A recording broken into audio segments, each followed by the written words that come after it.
ಸ್ವಾಮಿ ಕೊರಗಜ್ಜ. ಓಂ ನಮೋ ಭಗವತೆ ವಾಸುದೇವಾಯ. ನನ್ನ ಆರಾಧ್ಯ ದೇವಾದ ಕೊರಗಜ್ಜ ಹಾಗೂ ಮಹಾವಿಷ್ಣು ನಿಮ್ಮ ಜೀವನದಲ್ಲಿ ಸುಖ, ಶಾಂತಿ, ಸಮೃದ್ಧಿ ಹಾಗೆಯೇ ನೀವು ಇಷ್ಟಪಟ್ಟಂತಹ ಪ್ರೀತಿ ನಿಮಗೆ ಸಿಗಲಿ. ಅದು ಜೀವನ ಪರ್ಯಂತ ನಿಮ್ಮ ಜೊತೆ ಇರಲಿ. ನಿಮ್ಮ ಪ್ರೀತಿಯಲ್ಲಿ ಏನಾದರೂ ಸಮಸ್ಯೆ ಇದ್ದರೆ ಅದು ಪರಿಹಾರ ಆಗಲಿ ಅಂತ ನಾನು ನನ್ನ ಆರಾಧ್ಯ ದೇವಾದ ಕೊರಗಜ್ಜ ಹಾಗೂ ಮಹಾವಿಷ್ಣುವನ್ನು ಪ್ರಾರ್ಥಿಸುತ್ತೇನೆ. ನೀವು ಈ ಒಂದು ತಂತ್ರವನ್ನು ಮಾಡುವುದರಿಂದ ನಿಮ್ಮ ಪ್ರೀತಿ ನಿಮಗೆ ಸಿಗುತ್ತೆ. ಹೌದು, ಈ ಒಂದು ತಂತ್ರವನ್ನು ನೀವು ಬರೀ 3 ನಿಮಿಷ ಮಾಡಿದರೆ ಸಾಕು. ನಿಮ್ಮ ಪ್ರೀತಿ ವಿದಿನ್ 20 ಮಿನಿಟ್ಸಲ್ಲೂ ಕೂಡ ನಿಮಗೆ ಸಿಗಬಹುದು. ಅಂತಹ ಚಮತ್ಕಾರಿಯಾದಂತಹ ತಂತ್ರ ಇವತ್ತು ನಾನು ನಿಮಗೆ ಹೇಳಿಕೊಡ್ತಾ ಇದ್ದೇನೆ. ಪ್ರೀತಿ ಅನ್ನೋದು ಅತ್ಯಂತ ಸುಮಧುರವಾದಂತಹ ಸಂಬಂಧ, ಬಾಂಧವ್ಯ. ಪ್ರೀತಿ ಮಾಡಿದವರು ಎಲ್ಲರೂ ಖುಷಿಯಾಗಿರಬೇಕು ಅಂತ ಅಂದ್ಕೊಳ್ತಾರೆ. ನಿಜವಾಗಿಯೂ ಎಲ್ಲರೂ ಕೂಡ ಸಂತೋಷವಾಗಿ ಇದ್ದಾರೆಯಾ ಅಂತ ಪ್ರಶ್ನೆ ಮಾಡಿದಾಗ ಹೆಚ್ಚಿನವರು ಅಲ್ಲಿ ಸಂತೋಷವಾಗಿ ಇರಲ್ಲ. ಪ್ರೀತಿ ಮಾಡಿದ ಮೊದಲಿದ್ದಂತಹ ಆ ಬಾಂಧವ್ಯ, ಆ ಒಡನಾಟ ಮತ್ತೆ ಸ್ವಲ್ಪ ದಿನ, ಸ್ವಲ್ಪ ತಿಂಗಳು, ಸ್ವಲ್ಪ ವರ್ಷಗಳು ಆದ ನಂತರ ಅದು ಕಡಿಮೆ ಆಗ್ತಾ ಹೋಗುತ್ತೆ. ಇಲ್ಲಿ ಕಾರಣಗಳನ್ನು ಹುಡುಕುತ್ತಾ ಹೋದರೆ ಕೆಲವೊಂದು ಕಾರಣಗಳು ಸಿಗ್ಬೋದು ಅಲ್ವಾ? ಅದು ಪ್ರೀತಿಯಲ್ಲಿ ಮುಂಚೆ ಇದ್ದ ಥರ ಈ ಥರ ಇಲ್ಲ ನೀವು ಅಂತ ಕೇಳಿದಾಗ ನಾನು ಸರಿಯಾಗಿಯೇ ಇದ್ದೇನೆ, ನೀನು ಮಾಡುವ ಆಲೋಚನೆ ಸರಿ ಇಲ್ಲ ಅಂತ ಹೇಳ್ಬೋದು ನಿಮ್ಮವರು. ಅಥವಾ ನೀನು ಹಾಗೆ ಮಾಡಬೇಡ, ಹೀಗೆ ಮಾಡಬೇಡ, ನನಗೆ ಅದು ಇಷ್ಟ ಆಗಲ್ಲ, ಅದಕ್ಕೋಸ್ಕರ ನಮ್ಮಿಬ್ಬರ ಮಧ್ಯೆ ಜಗಳ ಆಗುತ್ತೆ, ನನಗೆ ಅದಕ್ಕೆ ನೀನು ಇಷ್ಟ ಆಗಲ್ಲ, ನೀವು ಮುಂಚೆ ಇದ್ದ ಥರ ಇಲ್ಲ, ಅದಕ್ಕೆ ನಾನು ನಿಮ್ಮನ್ನು ಇಷ್ಟಪಡ್ತಾ ಇಲ್ಲ ಅಂತ ಹೇಳ್ಬೋದು. ಕೆಲವರು ನಿಮ್ಮ ಮೇಲೆ ಡೌಟ್ ಪಡ್ಬೋದು. ಕೆಲವರ ಜೀವನದಲ್ಲಿ ಥರ್ಡ್ ಪಾರ್ಟಿ ಸಿಚುವೇಶನ್ ಇರ್ಬೋದು. ಅಂದರೆ ನಿಮ್ಮ ಹುಡುಗಿಯ ಜೀವನದಲ್ಲಿ ಇನ್ನೊಬ್ಬ ಹುಡುಗ ಅಥವಾ ಹುಡುಗನ ಜೀವನದಲ್ಲಿ ನಿಮ್ಮ ಇನ್ನೊಬ್ಬ ಹುಡುಗಿ. ಸೊ ಈ ಥರ ಆಗಿರುತ್ತೆ. ಮತ್ತು ಈ ಪ್ರೀತಿ ಅಂದ ತಕ್ಷಣ ಪ್ರೇಮಿಗಳ ಮಧ್ಯೆ ಮಾತ್ರ ಸಮಸ್ಯೆ ಇರುತ್ತಾ ಅಂತ ನೋಡುವುದಾದರೆ ಖಂಡಿತವಾಗಿಯೂ ಇಲ್ಲ. ಪ್ರೇಮಿಗಳ ಮಧ್ಯೆ ಹೆಂಗೆ ಎಲ್ಲಿ ಜಗಳ ಆಗುತ್ತೆ, ಬ್ರೇಕಪ್ ಆಗುತ್ತೆ, ಸಪ್ರೇಷನ್ ಆಗುತ್ತೆ, ಹಾಗೆಯೇ ಮದುವೆ ಆದವರ ಮಧ್ಯದಲ್ಲಿ ಕೂಡ ಸಪ್ರೇಷನ್, ಬ್ರೇಕಪ್ ಎಲ್ಲನೂ ಆಗುತ್ತೆ. ಗಂಡನನ್ನು ನೋಡಿದರೆ ಹೆಂಡತಿಗೆ ಆಗಲ್ಲ, ಹೆಂಡತಿಯ ಮಾತು ಗಂಡ ಕೇಳಲ್ಲ. ಯಾರಾದರೂ 3ನೇ ವ್ಯಕ್ತಿಯ ಪ್ರವೇಶ ಕೂಡ ಇರ್ಬೋದು. ಕೆಲವೊಂದು ಸಲ ಗಂಡ ಮನೆ ಬಿಟ್ಟು ಹೋದವರು ವಾರ ಆದ್ರೂ ಬರಲ್ಲ, ತಿಂಗಳಾದ್ರೂ ಬರಲ್ಲ. ಈ ಕಡೆಯಿಂದ ಹೆಂಡತಿಯಾದವರು ಗಂಡ ಬರ್ತಾರೆ, ಇವತ್ತು ಬರ್ತಾರೆ, ನಾಳೆ ಬರ್ತಾರೆ ಅಂತ ಕಾಯ್ತಾನೆ ಇರ್ತಾರೆ. ನಾವು ಪ್ರೀತಿ ಮಾಡಿರ್ತೇವೆ, ಹಾಗಂತ ನಮ್ಮ ಪ್ರೀತಿಯನ್ನು ನಾವು ಬಿಟ್ಟು ಕೊಡಬೇಕಾ? ಅಥವಾ ನಮ್ಮವರು ಏನು ಮಾಡಿದ್ರೂ ನಾವು ಅದನ್ನೆಲ್ಲ ಸಹಿಸ್ಕೊಂಡು ಇರಬೇಕಾ? ಆ ಪ್ರೀತಿಯನ್ನು ನಮಗೆ ಪುನಃ ಪಡೀಲಿಕ್ಕೆ ಆಗಲ್ವಾ ಅಂತ ಆಲೋಚನೆ ಮಾಡುವುದಾದರೆ ಖಂಡಿತವಾಗಿಯೂ ನಿಮಗೆ ನಿಮ್ಮ ಪ್ರೀತಿಯನ್ನು ಪಡೆದುಕೊಳ್ಳಬಹುದು. ನೀವು ಅವರು ಯಾವ ಥರ ಇದ್ದರೆ ನಿಮಗೆ ಸಂತೋಷವಾಗುತ್ತೆ, ಮುಂಚೆ ಅವರು ಹೆಂಗಿದ್ರು ಅದೇ ಥರ ಇರಬೇಕು ಅಂತ ನೀವು ಬಯಸುವುದಾದರೆ ಖಂಡಿತವಾಗಿಯೂ ಅವರು ಅದೇ ಥರ ಚೇಂಜಸ್ ಆಗ್ತಾರೆ. ನಿಮಗೆ ನಾನು ಮಾಡುವಂಥ ವೀಡಿಯೋಸಿಂದ ಯೂಸ್ ಇದೆ, ಹೆಲ್ಪ್ ಆಗ್ತಾ ಉಂಟು ಅಂದರೆ ಪ್ಲೀಸ್ ನಮ್ಮ ಚಾನಲನ್ನು ಸಬ್ಸ್ಕ್ರೈಬ್ ಮಾಡಿ. ಹಾಗೆಯೇ ವಿಡಿಯೋ ಇಷ್ಟ ಆದರೆ ಒಂದು ಲೈಕ್ ಮಾಡಿ. ಸ್ಟಾರ್ಟಿಂಗಲ್ಲಿ ಅವರು ನಿಮ್ಮ ಜೊತೆ, ನಿಮ್ಮ ಹುಡುಗ ಇರ್ಬೋದು, ಹುಡುಗಿ ಇರ್ಬೋದು, ತುಂಬ ನಿಮ್ಮ ಜೊತೆ ಚೆನ್ನಾಗಿರ್ತಾರೆ. ನಿಮ್ಮನ್ನು ಯಾವ ಥರ ಇಂಪ್ರೆಸ್ ಮಾಡಬೇಕು, ಯಾವ ಥರ ಈ ಪ್ರೀತಿಯಲ್ಲಿ ಖುಷಿಯಾಗಿರಬೇಕು ಅಂತ ಎಲ್ಲನೂ ಟ್ರೈ ಮಾಡ್ತಾರೆ. ಅದೇ ಥರ ಈ ಸಂಬಂಧ ಕೂಡ ತುಂಬ ಚೆನ್ನಾಗಿರುತ್ತೆ. ಆದರೆ ಬರ್ಬರ್ತಾ ಸ್ವಲ್ಪ ಟೈಮ್ ಹೋದ ಹಾಗೆಯೇ ಪ್ರೀತಿಯಲ್ಲಿ ತುಂಬ ಬಿರುಕು ಮೂಡ್ತಾ ಇರುತ್ತೆ. ಅವಾಯ್ಡ್ ಮಾಡಲಿಕ್ಕೆ ಸ್ಟಾರ್ಟ್ ಮಾಡ್ತಾರೆ. ನನಗೆ ನೀನಂದರೆ ಇಷ್ಟ ಇಲ್ಲ ಅಂತ ಹೇಳ್ಬೋದು. ಅಥವಾ ನಿಮ್ಮ ಮನಸ್ಸಿಗೆ ನೋವು ಆಗುವ ಥರ ನಡ್ಕೊಳ್ಬೋದು. ಯಾರ ಜೊತೆ ಆದರೂ ಮಾತನಾಡಿದ್ರು, ಎಲ್ಲಿಗಾದರೂ ಹೋದ್ರೂ, ಈವನ್ ಫ್ರೆಂಡ್ಸ್ ಜೊತೆನೂ. ಸೊ ಬೇರೆನೇ ಅಂಡರ್ಸ್ಟ್ಯಾಂಡಿಂಗ್ ಮಾಡಬಹುದು. ಅಥವಾ ಕಾಲ್ ಮಾಡಬೇಡ, ಮೆಸೇಜ್ ಮಾಡಬೇಡ ಅಂತ ಹೇಳ್ಬಹುದು. ನಿನ್ನನ್ನು ಎಲ್ಲಿಗೆ ಕೂಡ ಕರ್ಕೊಂಡು ಹೋಗ್ಲಿಕ್ಕೆ ನನಗೆ ಇಷ್ಟ ಇಲ್ಲ ಅಂತ ಅವಾಯ್ಡ್ ಮಾಡ್ಬೋದು. ನೀವು ಚೆನ್ನಾಗಿಲ್ಲ ಅಂತ ಹೇಳ್ಬೋದು. ಸೊ ಅಂದರೆ ಇಲ್ಲಿ ಸಿಲ್ಲಿ ವಿಷಯಕ್ಕೂ ಜಗಳ ಆಗುತ್ತೆ. ಅದು ಎಷ್ಟರ ಮಟ್ಟಿಗೆ ಹೋಗುತ್ತೆ ಅಂದರೆ, ಸೊ ನೀವು ನಿಮ್ಮಷ್ಟಕ್ಕೆ ನೀವು ಆ ನೋವನ್ನು ಅನುಭವಿಸಿ ಸ್ಟ್ರೆಸ್ಸಿಗೆ ಒಳಗಾಗ್ತೀರಾ. ಅಥವಾ ಆ ಪ್ರೀತಿಯನ್ನು ಮರಿಲಿಕ್ಕೆ ಆಗದೆ ತುಂಬ ಹಿಂಸೆ ಬರ್ತಾ ಇರ್ತೀರ. ನಿಮಗೆ ಯಾವುದೇ ಒಂದು ಕೆಲಸ ಮಾಡಲಿಕ್ಕೂ ಇಂಟ್ರೆಸ್ಟ್ ಇರಲ್ಲ, ಅಥವಾ ಖುಷಿಯಾಗಿರ್ಲಿಕ್ಕೂ ಆಗಲ್ಲ, ಎಲ್ಲಿಗೂ ಹೋಗ್ಲಿಕ್ಕಾಗಲ್ಲ. ಮನಸ್ಸಿನಲ್ಲಿ ತುಂಬ ದುಃಖ ತುಂಬಿರುವಾಗ ಯಾವುದನ್ನು ಕೂಡ ಮಾಡೋದು ಬೇಡ ಅಂತ ನಿಮಗೆ ಅನಿಸ್ಬಹುದು. ಕೆಲವೊಂದು ಸಲ ಅವರು ನಿಮಗೆ ಏನಾದರೂ ಹೇಳಿರ್ಬೋದು, ಅಯ್ಯೋ ನಾನು ಹಾಗೇನಾ, ನಾನು ಹೀಗೇನಾ, ನಮ್ಮ ಹುಡುಗನೇ ನಮಗೆ ಹೀಗೆ ಹೇಳಿದ್ದ, ನಮ್ಮ ಹುಡುಗಿಯೇ ನನಗೆ ಈ ಥರ ಹೇಳಿದ್ರು, ನಾನು ಆ ಥರನಾ, ನಾನು ಎಷ್ಟು ಚೆನ್ನಾಗಿ ಅವರನ್ನು ನೋಡ್ಕೊಳ್ತಾ ಇದ್ದೆ, ಅವನನ್ನು ನೋಡ್ಕೊಳ್ತಾ ಇದ್ದೆ, ಅವಳನ್ನು ನೋಡ್ಕೊಳ್ತಾ ಇದ್ದೆ. ಅಂದರೆ ಅವರಿಗೇನೆ ನಾನು ಅರ್ಥ ಆಗಿಲ್ಲ ಅಂದರೆ ನಾನು ಯಾರಿಗೋಸ್ಕರ ಇರಬೇಕು, ಏನು ಮಾಡಬೇಕು? ಸೊ ಈ ಥರ ಎಲ್ಲ ಮೆಂಟಾಲಿಟಿ ಬರುತ್ತೆ ಪ್ರೀತಿಯಲ್ಲಿ. ಯಾವಾಗ ಭಿನ್ನಾಭಿಪ್ರಾಯಗಳು ಬರುತ್ತೆ, ಜಗಳ ಆಗುತ್ತೆ, ಕ್ಲಾಶಸ್ ಆಗುತ್ತೆ, ನೀವಿಬ್ಬರು ಸಪ್ರೇಷನ್ ಆಗ್ತೀರಾ, ಬ್ರೇಕಪ್ ಆಗ್ತೀರಾ, ಆವಾಗ ಒಂದೇ ಒಂದು ಮಾತಿನಿಂದ ಕೂಡ ಎಷ್ಟೋ ಸಲ ಈ ಪ್ರೀತಿಯಲ್ಲಿ ಬಿರುಕು ಅನ್ನೋದು ಸೃಷ್ಟಿಯಾಗುತ್ತೆ. ನೋಡಿ, ಯಾರು ಕೂಡ ಸ್ಟಾರ್ಟಿಂಗಲ್ಲಿ ಮೋಸ ಮಾಡಬೇಕು ಅಂತ ಪ್ರೀತಿ ಮಾಡಿರಲ್ಲ. ಹಾಗಾಗಿ ಇಲ್ಲಿ ನೀವು ಕೂಡ ತುಂಬ ಪ್ರೀತಿ ಕೊಟ್ಟಿರ್ತೀರಾ, ಅವರು ಕೂಡ ತುಂಬ ಪ್ರೀತಿ ಕೊಟ್ಟಿರ್ತಾರೆ, ತುಂಬ ಚೆನ್ನಾಗಿ ನಿಮ್ಮ ಜೊತೆ ಇರ್ತಾರೆ. ಸೊ ಸಡನ್ನಾಗಿ ಅವರಿಂದ ನೀವು ದೂರ ಆಗಬೇಕು, ಜಗಳ ಆಯಿತು ಅಂದರೆ ಅದು ನಿಮ್ಮ ಮನಸ್ಸು ತಡೆದುಕೊಳ್ಳಲ್ಲ. ನೀವು ತುಂಬ ಇಲ್ಲಿ ನೋವು ಅನುಭವಿಸ್ತೀರಾ, ಕಣ್ಣೀರು ಹಾಕ್ತಾ ಇರ್ತೀರಾ. ಅದು ಹುಡುಗ ಇರ್ಬೋದು, ಹುಡುಗಿ ಇರ್ಬೋದು, ಅಥವಾ ನೀವು ನಿಮ್ಮ ವೈಫು ಹಸ್ಬೆಂಡ್ಗೋಸ್ಕರನೂ ನೀವು ಕಣ್ಣೀರು ಹಾಕ್ತಾ ಇರಬಹುದು. ಕೆಲವೊಂದ್ಸಲ ಅವ್ರ ನಂಬರ್ ಬ್ಲಾಕ್ ಮಾಡಿದಾಗ ನೀವು ಬೇರೆ ನಂಬರದಿಂದ ಅವ್ರಿಗೆ ಕಾಲ್ ಮಾಡ್ಬೋದು, ಅವ್ರಿಗೆ ಮೆಸೇಜ್ ಮಾಡ್ಬೋದು, ವಾಯ್ಸ್ ಮೆಸೇಜಸ್ ಮಾಡ್ಬೋದು, ಅಥವಾ ಬ್ಲಾಕ್ ಆದ ನಂಬರ್ಗೆ 100 ಸಲ ಕಾಲ್ ಮಾಡ್ಬೋದು, 100 ಮೆಸೇಜಸ್ ಮಾಡ್ಬೋದು.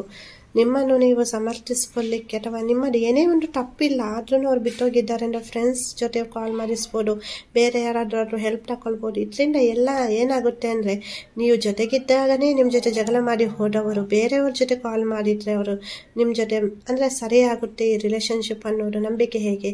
ಕೆಲವೊಂದು ಸಲ ಅವರಿಗೆ ತುಂಬ ಸಿಟ್ಟು ಬರ್ಬೋದು. ನಮ್ಮಿಬ್ಬರ ಮಿಡ್ಲಲ್ಲಿ ಇರಬೇಕಾದಂಥ ವಿಷಯವನ್ನು 3ನೇ ವ್ಯಕ್ತಿಗೆ ಹೇಳಿದ್ರು. ಇವಳು 3ನೇ ವ್ಯಕ್ತಿ ಅಂದರೆ ಫ್ರೆಂಡ್ಸ್ ಜೊತೆ ಹೇಳಿ ಅವರಿಂದ ಕಾಲ್ ಮಾಡಿಸ್ತಾ ಇದ್ದಾನೆ. ಯಾವ ಥರ ಅಂದರೆ ನಮ್ಮಿಬ್ಬರ ಮಧ್ಯೆ ಏನೋ ಒಂದು ಸೀಕ್ರೆಟ್ ಆಗಿ ಇರಬೇಕಿತ್ತು ಈ ಪ್ರೀತಿಯಲ್ಲಿ. ವಿಷಯ ಜಗಳ ಆಯಿತು, ಅವ್ರು ಅದನ್ನು 3ನೇ ವ್ಯಕ್ತಿಗೆ ಹೇಳಿದ್ರು ಅಲ್ಲ.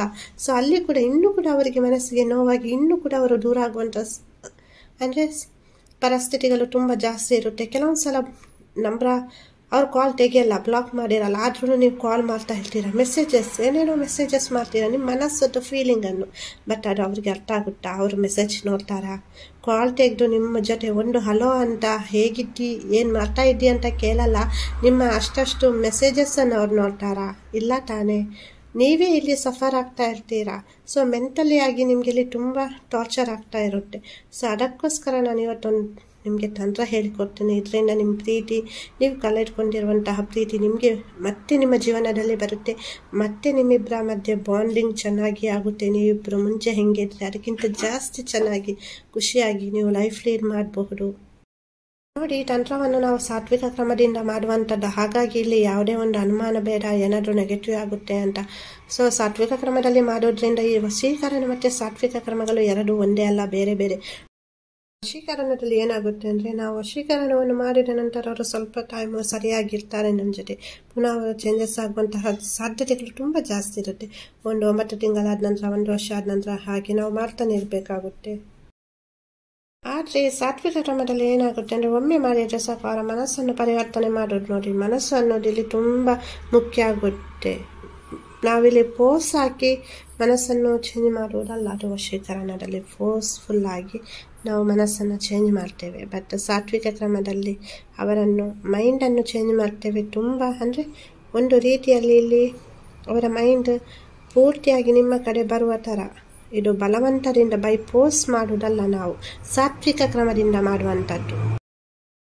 ನಿಮಗೆ ನಿಜವಾಗಿಯೂ ನಿಮ್ಮವರು ಬೇಕು, ನೀವು ಅವರನ್ನು ಪ್ರೀತಿ ಮಾಡ್ತಾ ಇದ್ದೀರಾ, ನಿಮ್ಮ ಹುಡುಗ ಬೇಕು, ಹುಡುಗಿ ಬೇಕು, ನನ್ನ ಲೈಫ್ ಜರ್ನಿಯಲ್ಲಿ ಅವರಿದ್ದರೆ ಮಾತ್ರ ನಾನು ಖುಷಿಯಾಗಿರ್ತೇನೆ, ಸೊ ಅವ್ರ ಜೊತೆನೇ ನಾನು ಮದುವೆ ಆಗಬೇಕು, ಅವ್ರ ಜೊತೆನೇ ಇರಬೇಕು ನಾನು ಅನ್ನೋದಾದರೆ ಮಾಡಿ. ಮತ್ತು ಏನೋ ಒಂದು ಅವರು ನನಗೆ ಮೋಸ ಮಾಡಿ ಹೋಗಿದ್ದಾರೆ, ನಾನು ಎಷ್ಟು ನೋವು ಅನುಭವಿಸಿದ್ದೇನೆ, ಬ್ರೇಕಪ್ ಆದಾಗ, ಸಪ್ರೇಷನ್ ಆದಾಗ, ಅವ್ರು ನನ್ನ ನಂಬರ್ ಬ್ಲಾಕ್ ಮಾಡಿದ್ರು, ಎಷ್ಟು ಧೈರ್ಯ ಅವರಿಗೆ ಅನ್ನುವ ಅಹಂಭಾವದಿಂದ ಅಥವಾ ಈಗೋದಿಂದ ಅವರಿಗೆ ಆಟ ಆಡಿಸಬೇಕು, ಅವರಿಗೆ ಒಂದು ಬುದ್ಧಿ ಕಲಿಸಬೇಕು ನಾನಂತ ಆ ರೀತಿ ಮಾಡಲಿಕ್ಕೆ ಹೋಗಬೇಡಿ. ಆವಾಗ ಇದು ವರ್ಕ್ ಆಗಲ್ಲ. ಅದಕ್ಕೋಸ್ಕರ ಹೇಳ್ತೇನೆ, ನಿಜವಾಗಿಯೂ ನಿಮಗೆ ಅವ್ರ ಮೇಲೆ ಪ್ರೀತಿ ಉಂಟು, ನಿಮಗೆ ಬೇಕು, ಅವರಿದ್ದರೆ ಮಾತ್ರ ನಿಮಗೆ ಖುಷಿಯಾಗಿರ್ತೀರ, ನೀವು ಜೀವನದಲ್ಲಿ ಏನು ಬೇಕಿದ್ರೂ ಸಾಧಿಸ್ತೀರಾ ಅನ್ನೋದಾದರೆ ಖಂಡಿತವಾಗಿಯೂ ನೀವು ಇದನ್ನು ಮಾಡಿ. ನಿಜವಾಗಿಯೂ ನೀವು ಅವರನ್ನು ಪ್ರೀತಿ ಮಾಡುವುದಾದರೆ ಮಾತ್ರ ಮಾಡಿ. ಯಾವೆಲ್ಲ ವಿಷಯಕ್ಕೆ ಮಾಡ್ಬೋದು. ಈಗ ಅವರು ನಿಮ್ಮ ಜೊತೆ ಮುಂಚಿನ ಥರ ಇಲ್ಲ, ಇವಾಗ ಚೇಂಜ್ ಆಗ್ತಾ ಇದ್ದಾರೆ, ನಿಮ್ಗೆ ಗೊತ್ತಾಗ್ತಾ ಉಂಟು. ಮುಂಚೆ ನಿಮ್ಮನ್ನು ತುಂಬ ಪ್ರೀತಿಯಿಂದ ಮಾತನಾಡಿಸ್ತಾ ಇದ್ರು, ನಿಮ್ಮನ್ನು ಮೀಟ್ ಆಗ್ತಾ ಇದ್ರು, ನಿಮ್ಮನ್ನು ತುಂಬ ಚೆನ್ನಾಗಿ ನೋಡ್ಕೊಳ್ತಾ ಇದ್ರು, ರೆಸ್ಪಾನ್ಸ್ ಮಾಡ್ತಾ ಇದ್ರು. ಬಟ್ ಇವಾಗ ನಿಮ್ಮನ್ನು ನೋಡಿದರೆ ಡೋಂಟ್ ಕೇರ್ ಥರ ಇದ್ದಾರೆ, ಅಥವಾ ನಿಮ್ಮ ಇಬ್ಬರ ಮಧ್ಯೆ ಮಿಸ್ಅಂಡರ್ಸ್ಟ್ಯಾಂಡಿಂಗ್ ಆಗಿದೆ, ನೀವಿಬ್ಬರು ಸಪ್ರೇಷನಲ್ಲಿದ್ದೀರಾ, ಬ್ರೇಕಪ್ ಆಗಿದೆ, ಅಥವಾ ನಿಮಗೆ ಕಾಲ್ ಮಾಡ್ತಾ ಇಲ್ಲ, ಮೆಸೇಜ್ ಮಾಡ್ತಾ ಇಲ್ಲ, ನಿಮ್ಮ ನಂಬರ್ ಬ್ಲಾಕ್ ಮಾಡಿದ್ದಾರೆ, ನಿಮಗೆ ಮ್ಯಾರೇಜ್ಗೆ ಕಮಿಟ್ಮೆಂಟ್ ಕೊಡ್ತಾ ಇಲ್ಲ, ನಿಮ್ಮನ್ನು ಬಿಟ್ಟು ಹೋಗಿದ್ದಾರೆ, ನಿಮ್ಮನ್ನು ನೋಡಿದ್ರೇ ಆಗಲ್ಲ, ನಿಮ್ಮನ್ನು ನೋಡಿದರೆ ಸಾಕು ನನಗೆ ನಿನ್ನ ಮುಖ ನೋಡಲಿಕ್ಕೆ ಇಷ್ಟ ಆಗಲ್ಲ ಅಂತ ನಿಮಗೆ ಬೈತಾ ಇರಬಹುದು. ಅಥವಾ ನಿಮ್ಮನ್ನು ದೂರ ಹೋಗು ನನ್ನಿಂದ ಅಂತ ನಿಮಗೆ ಫೋರ್ಸ್ಫುಲ್ಲಾಗಿ ನಿಮ್ಮನ್ನು ದೂರ ಮಾಡ್ತಾ ಇರ್ಬೋದು. ಅಥವಾ ನಿಮ್ಮಿಬ್ಬರ ಮಧ್ಯೆ ಥರ್ಡ್ ಪಾರ್ಟಿ ಯಾರಾದರೂ ಇರಬಹುದು. ಯಾರಾದರೂ ನಿಮ್ಮಿಂದ ಅಥವಾ ಅವರಿಂದ ನಿಮ್ಮ ಇಬ್ಬರನ್ನು ದೂರ ಮಾಡಿರ್ಬೋದು ಬೈ ಫೋರ್ಸ್ಫುಲ್ಲಾಗಿ. ಎಲ್ಲ ಸಮಯದಲ್ಲಿ ಕೂಡ ನೀವು ಈ ತಂತ್ರವನ್ನು ಮಾಡ್ಬೋದು. ಈ ತಂತ್ರವನ್ನು ಮಾಡಿದ ನಮ್ಮ ತಂಗಿಯವರಿಗೆ ವಿದಿನ್ 20 ಮಿನಿಟ್ಸಲ್ಲಿ ರಿಸಲ್ಟ್ ಬಂದಿದೆ.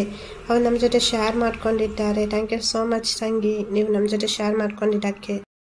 ಈ ತಂತ್ರವನ್ನು ಮಾಡಲಿಕ್ಕೆ ನೀವು ನಿಮ್ಮ ಅಂಗೈಯಲ್ಲಿ ಈ ತಂತ್ರವನ್ನು ಮಾಡ್ತೀರಾ, ಎಡಗೈಯ ಅಂಗೈಯ ಮೇಲೆ. ಈ ತಂತ್ರವನ್ನು ಮಾಡಲಿಕ್ಕೆ ನಿಮಗೆ ಕೆಂಪು ಶಾಯಿಯಾಗಿ ರೆಡ್ ಇಂಕ್ ಪೆನ್ ಬೇಕಾಗುತ್ತೆ. ರೆಡ್ ಇಂಕ್ ಇಲ್ಲಾಂದರೆ ಬ್ಲೂ ಇಂಕ್ ಪೆನ್ ಕೂಡ ಹಾಕ್ಬೋದು. ನಿಮ್ಮ ಅಂಗೈಯನ್ನು ನೀವು ಅಂದರೆ ಈ ತಂತ್ರವನ್ನು ಮಾಡುವಾಗ ನೀವು ಅಂಗೈಯನ್ನು ಚೆನ್ನಾಗಿ ತೊಳೆದಿರಬೇಕಾಗುತ್ತೆ. ಆನಂತರ ಅಂಗೈಯ ಮೇಲೆ ಕೆಂಪು ಅಥವಾ ನೀಲಿ ಶಾಯಿಯ ಪೆನ್ನಿನಿಂದ ನೀವು 541 541 ಅಂತ ಬರೀತೀರಾ. ನೋಡಿ, ನಾನು ಹೆಂಗೆ ತೋರಿಸಿದ್ದೇನೆ ಬರೆದಿದ್ದೇನೆ ಆ ಥರನೇ ಬರಬೇಕಾಗುತ್ತೆ. ನೀವು ಕರೆಕ್ಟಾಗಿ ನೋಡ್ಕೊಂಡು 541 ಅಂತ ಅಂಗೈಯಲ್ಲಿ ಬರೀತೀರಲ್ಲ. ಆ ನಂತರ ಮೇಲೆ ನಿಮ್ಮವರ ಪೂರ್ತಿ ಹೆಸರು ಬರೀಬೇಕಂದ್ರೆ ನಿಮ್ಮ ಹುಡುಗ ಇರ್ಬೋದು, ನಿಮ್ಮ ಹುಡುಗಿ ಇರ್ಬೋದು, ನಿಮ್ಮ ಪ್ರೇಮಿ, ನಿಮ್ಮ ಗಂಡ, ನಿಮ್ಮ ಹೆಂಡತಿ, ಅವರ ಪೂರ್ತಿ ಹೆಸರು ನೀವೇನು ಕರಿತೀರಾ ಅದಲ್ಲ.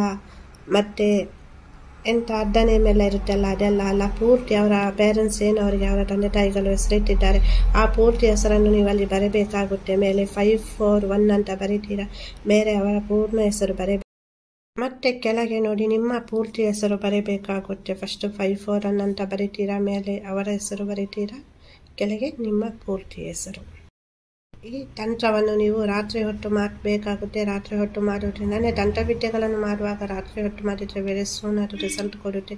ತುಂಬ ಅಂದರೆ ರಾತ್ ಟೈಮು ತುಂಬ ತಂತ್ರಗಳಿಗೆ ಹೇಳಿ ಮಾಡಿಸಿದಂತಹ ಟೈಮ್ ಆಗಿರುತ್ತೆ. ಹಾಗಾಗಿ ನಾವಿಲ್ಲಿ ದೈವಿಕ ಸಂಖ್ಯೆಯ ಜೊತೆ ತಂತ್ರವನ್ನು ಕೂಡ ಮಾಡ್ತಾ ಇದ್ದೇವೆ. ನೀವು ಅಂಗೈಯಲ್ಲಿ ಬರೀತೀರಲ್ಲ, ಆವಾಗ ಇಂಟೆನ್ಷನ್ ಇರಬೇಕು. ಈಗ ನಮ್ಮ ಹುಡುಗ ಕಾಲ್ ಮಾಡ್ತಾ ಇಲ್ಲ, ನಮ್ಮ ಹುಡುಗಿ ಮೆಸೇಜ್ ಮಾಡ್ತಾ ಇಲ್ಲ, ನನ್ನನ್ನು ನಮ್ಮ ಹುಡುಗ ಬ್ಲಾಕ್ ಮಾಡಿದ್ದಾರೆ, ನಮ್ಮ ಹುಡುಗಿ ಬ್ಲಾಕ್ ಮಾಡಿದ್ದಾರೆ, ನನ್ನನ್ನು ನೋಡಿದರೆ ಆಗಲ್ಲ. ಸೊ ಇದೆಲ್ಲ ಇರುತ್ತೆ ಸಮಸ್ಯೆ. ಕೆಲವೊಂದೆಲ್ಲ ನನ್ನ ಗಂಡ ಮನೆ ಬಿಟ್ಟು ಹೋಗಿದ್ದಾರೆ, ಅವರು ರಿಟರ್ನ್ ಮನೆಗೆ ಬರಬೇಕು, ನಮ್ಮ ಹುಡುಗ ನನ್ನ ನಂಬರನ್ನು ಅನ್ಬ್ಲಾಕ್ ಮಾಡಬೇಕು, ನನ್ನ ಜೊತೆ ಮಾತನಾಡಬೇಕು, ನಮ್ಮ ಮ್ಯಾರೇಜಿಗೆ ನಮ್ಮ ಹುಡುಗ ಒಪ್ಪಬೇಕು, ನಮ್ಮ ಹುಡುಗಿ ಪೇರೆಂಟ್ಸ್ ಒಪ್ಪಬೇಕು, ನಮ್ಮ ಹುಡುಗಿ ಒಪ್ಪಬೇಕು. ಸೊ ಏನುಂಟು ನಿಮ್ಮ ಪ್ರೀತಿಯಲ್ಲಿ ಸಮಸ್ಯೆ, ಆ ಸಮಸ್ಯೆಯ ಬಗ್ಗೆ ಹೇಳ್ಕೊಳ್ಬೇಕಾಗುತ್ತೆ. ಥರ್ಡ್ ಪಾರ್ಟಿ ಇದ್ದರೆ ಥರ್ಡ್ ಪಾರ್ಟಿ ರಿಮೂವ್ ಆಗಬೇಕು. ನಾವಿಬ್ಬರು ಮತ್ತೆ ನಮ್ಮ ಪ್ರೀತಿ ಮುಂಚಿನ ಥರನೇ ಆಗಬೇಕು. ನಾವಿಬ್ಬರು ತುಂಬ ಖುಷಿಯಾಗಿರಬೇಕು. ನಮ್ಮ ಮಿಡ್ಲಲ್ಲಿರುವಂತಹ ಮಿಸ್ಅಂಡರ್ಸ್ಟ್ಯಾಂಡಿಂಗ್ ದೂರ ಆಗಬೇಕು. ಮನಸ್ಸಾರೆ ನೀವಿಲ್ಲಿ ಪ್ರಾಕ್ಟೀಸ್ಕೊಳ್ತೀರಾ, ಕೇಳ್ಕೊಳ್ತೀರಾ, ಇಂಟೆನ್ಷನನ್ನು ಇಟ್ಟು ಮಾಡ್ಕೊಳ್ಬೇಕಾಗುತ್ತೆ. ಮತ್ತೊಂದು ವಿಷಯ, ಇಲ್ಲಿ ಯಾವುದೇ ಕಾರಣಕ್ಕೂ ನೀವು ಕಣ್ಣೀರನ್ನು ಹಾಕಬಾರ್ದು. ಇಲ್ಲಿ ತಂತ್ರವನ್ನು ಮಾಡುವಾಗ ಖುಷಿಯಾಗಿ ಮಾಡಬೇಕು. ಮತ್ತೆ ಏನು ಮಾಡಬೇಕು ಅಂದರೆ ನೀವು ಈಗ ಅಂಗೈಯ ಮೇಲೆ ಬರ್ತಿರ್ತೀರಲ್ಲ 541 ಅಂತ, ಮೇಲೆ ಅವರ ಹೆಸರಿಟ್ಟು ಕೆಳಗೆ ನಿಮ್ಮ ಹೆಸರು ಇರುತ್ತೆ. ಮೇಲೆ ಅವರ ಹೆಸರು ಎಲ್ಲಿ ಇರುತ್ತೆ ನೋಡಿ, ಮೇಲೆ ಬರ್ತಿರ್ತೀರಲ್ಲ ಅಲ್ಲಿ ನೀವು ನಿಮ್ಮ ಇಂಡೆಕ್ಸ್ ಫಿಂಗರಿಂದ, ಬಲ ಕೈಯ ಇಂಡೆಕ್ಸ್ ಫಿಂಗರಿಂದ, ನಿಮ್ಮ ಬಲಕೈಯ ಇಂಡೆಕ್ಸ್ ಫಿಂಗರಿಂದ ಎಂಜಲನ್ನು ತೆಗ್ತೀರಾ ಬಾಯಿಯಿಂದ. ಆ ಎಂಜಲನ್ನು ಈ ಥರ ಅವರ ಹೆಸರಿನ ಮೇಲೆ ಮಾತ್ರ ಉಜ್ಜಬೇಕು. ಆ ಹೆಸರು ಪೂರ್ತಿ ಹೋಗುವ ಥರ ಅಲ್ಲ, ಸ್ವಲ್ಪ ಮೆಲ್ಲ ಉಜ್ಜಬೇಕಾಗುತ್ತೆ. ನೀವು ಆ ಥರ ಉಜ್ಜುವಾಗ ಅದು ದೈವಿಕ ಸಂಖ್ಯೆಗೆ ಆಗಿರ್ಬೋದು ಅಥವಾ ನಿಮ್ಮ ಹೆಸರಿಗೆ ಆಗಿರ್ಬೋದು, ಅದು ಉಜ್ಜೋದು ಆಗಬಾರ್ದು. ನಿಮ್ಮ ಪ್ರೀತಿಯಲ್ಲಿ ಏನು ಸಮಸ್ಯೆ ಉಂಟು, ಏನು ನೋವುಂಟು, ಏನು ಪ್ರಾಬ್ಲಮ್ ಆಗಿದೆ, ಅವರು ನಿಮ್ಮ ಜೀವನದಲ್ಲಿ ರಿಟರ್ನ್ ಬರಬೇಕಾ, ಕಾಲ್ ಮೆಸೇಜಸ್ ಮಾಡಬೇಕಾ, ನಿಮ್ಮನ್ನು ಮೀಟ್ ಆಗಬೇಕಾ, ಅಥವಾ ಮ್ಯಾರೇಜ್ಗೆ ಕಮಿಟ್ಮೆಂಟ್ ಕೊಡಬೇಕಾ, ನಿಮ್ಮ ಪ್ರೀತಿ ಮುಂಚಿನ ಥರವೇ ನಿಮ್ಮವರು ನಿಮ್ಮನ್ನು ಪ್ರೀತಿ ಮಾಡಬೇಕಾ, ಏನಾದರೂ ಕ್ಲಾಶಸ್ ಆಗಿದೆ, ಜಗಳ ಆಗಿದೆ, ಏನಾದರೂ ನಿಮ್ಮಿಬ್ಬರ ಮಧ್ಯೆ ವೈಮನಸ್ಸುಂಟು, ಅದು ಕ್ಲಿಯರ್ ಆಗಬೇಕಾ, ಏನಾಗಬೇಕು, ಅಥವಾ ಗಂಡ ಮನೆ ಬಿಟ್ಟು ಹೋಗಿದ್ದಾರಾ, ಗಂಡನಿಗೆ ನಿಮ್ಮನ್ನು ನೋಡಿದ್ರಾಗಲ್ವಾ, ಹೆಂಡತಿಗೆ ನಿಮ್ಮನ್ನು ನೋಡಿದ್ರಾಗಲ್ವಾ, ಅಥವಾ ಥರ್ಡ್ ಪಾರ್ಟಿ ಸಿಚುವೇಶನ್ ಉಂಟು, ಅದೆಲ್ಲ ಸಾಲ್ವ್ ಆಗಬೇಕು ಅಂತ ಪ್ರಾರ್ಥನೆಯನ್ನು ಮಾಡಬೇಕಾಗುತ್ತೆ. ನಂಬಿಕೆಯನ್ನಿಟ್ಟು ಪ್ರಾರ್ಥನೆಯನ್ನು ಮಾಡಿ. ಇಲ್ಲಿ ನಂಬಿಕೆ ಅನ್ನೋದು ತುಂಬ ಮುಖ್ಯವಾಗುತ್ತೆ. ಅವರು ನನಗೆ ಬೇಕು, ಅವ್ರು ನನ್ನ ಲೈಫಲ್ಲಿದ್ದರೆ ನಾನು ತುಂಬ ಚೆನ್ನಾಗಿರ್ತೇನೆ, ಆ ಥರ ಪ್ರಾರ್ಥನೆಯನ್ನು ಮಾಡಿಕೊಳ್ಳಿ. ನಿಮ್ಮ ಮನಸ್ಸಿನ ಭಾವನೆಯನ್ನು ಹೇಳ್ಕೊಳ್ಳಿ. ನೀವು ಈ ತಂತ್ರವನ್ನು ಮಾಡಿರ್ತೀರಲ್ಲ, ಅದು 10 ಗಂಟೆಗಳ ಕಾಲ ಹಾಗೇನೆ ಇರಬೇಕಾಗುತ್ತೆ. ಸೊ ಹಾಗಾಗಿ ರಾತ್ರಿ ಮಾಡಿ ಮಲಗಿ, ತುಂಬ ಒಳ್ಳೆಯದಾಗುತ್ತೆ. ರಿಸಲ್ಟ್ ಕೆಲವರಿಗೆ 2 ಗಂಟೆಯಲ್ಲಿ ಬರ್ಬೋದು, 24 ಗಂಟೆಯಲ್ಲಿ ಬರ್ಬೋದು, 48 ಗಂಟೆಯಲ್ಲಿ ಬರ್ಬೋದು, ಅಥವಾ ಕೆಲವರಿಗೆ ಒಂದು 5 ನಿಮಿಷದಲ್ಲೂ ಬರ್ಬೋದು, 10 ನಿಮಿಷದಲ್ಲೂ ಬರ್ಬೋದು. ಅಂದರೆ ನಿಮ್ಮ ಪ್ರೀತಿಯಲ್ಲಿ ಏನು ಸಮಸ್ಯೆ ಆಗಿರುತ್ತೆ. ಕೆಲವರಿಗೆ ದೊಡ್ಡ ಸಮಸ್ಯೆ ಇರುತ್ತೆ, ಇನ್ನು ಕೆಲವರಿಗೆ ಸಣ್ಣ ಸಮಸ್ಯೆ ಇರುತ್ತೆ, ಕೆಲವರಿಗೆ ಬೇರೆಯವರು ವಶೀಕರಣ ಮಾಡಿರ್ಬೋದು, ಥರ್ಡ್ ಪಾರ್ಟಿ ಸಿಚುವೇಶನ್ ಇರ್ಬೋದು, ಕೆಲವರಿಗೆ ಕೆಲವೊಂದು ಅಡೆತಡೆಗಳು ಇರಬಹುದು. ಆ ಸಮಸ್ಯೆ ಮೇಲೆ ಅಡೆತಡೆಯ ಮೇಲೆ ಇದು ನಿರ್ಧಾರವಾಗುತ್ತೆ. ಹಾಗಾಗಿ ಕೆಲವರಿಗೆ ಬೇಗ ರಿಸಲ್ಟ್ ಬರುತ್ತೆ, ಕೆಲವರಿಗೆ ಸ್ವಲ್ಪ ವೇರಿಯೇಷನ್ ಆಗುತ್ತೆ. ಬಟ್ 100% 48 ಗಂಟೆ ಅಥವಾ 48 ದಿವಸ 21 ದಿವಸದಲ್ಲಿ ಖಂಡಿತವಾಗಿ ನಿಮ್ಮ ಏನೇ ಒಂದು ಸಮಸ್ಯೆ ಇದ್ರೂ ಪ್ರೀತಿಯಲ್ಲಿ ಅದು ಪರಿಹಾರ ಆಗೇ ಆಗುತ್ತೆ. ನಿಮ್ಮವರು ನಿಮಗೆ ಮತ್ತೆ ನಿಮ್ಮ ಜೀವನದಲ್ಲಿ ಬಂದೇ ಬರ್ತಾರೆ, ಮುಂಚೆಗಿಂತ ಜಾಸ್ತಿ ಪ್ರೀತಿ ಮಾಡ್ತಾರೆ ನಿಮ್ಮನ್ನು. ರಿಸಲ್ಟ್ ಬಂದ ನಂತರ ಥ್ಯಾಂಕ್ ಯು ಗಾಡ್ ಅಂತ ಹೇಳಿ, ಹಾಗೆಯೇ ನಿಮ್ಮ ಅನುಭವವನ್ನು ಒಂದೆರಡು ಮಾತಿನಲ್ಲಿ ಹೇಳಿ. ವಿಡಿಯೋ ಇಷ್ಟ ಆದರೆ ಒಂದು ಲೈಕ್ ಮಾಡಿ, ಹಾಗೆಯೇ ವಿಡಿಯೋ ನೋಡಿದ್ದಕ್ಕಾಗಿ ಧನ್ಯವಾದಗಳು.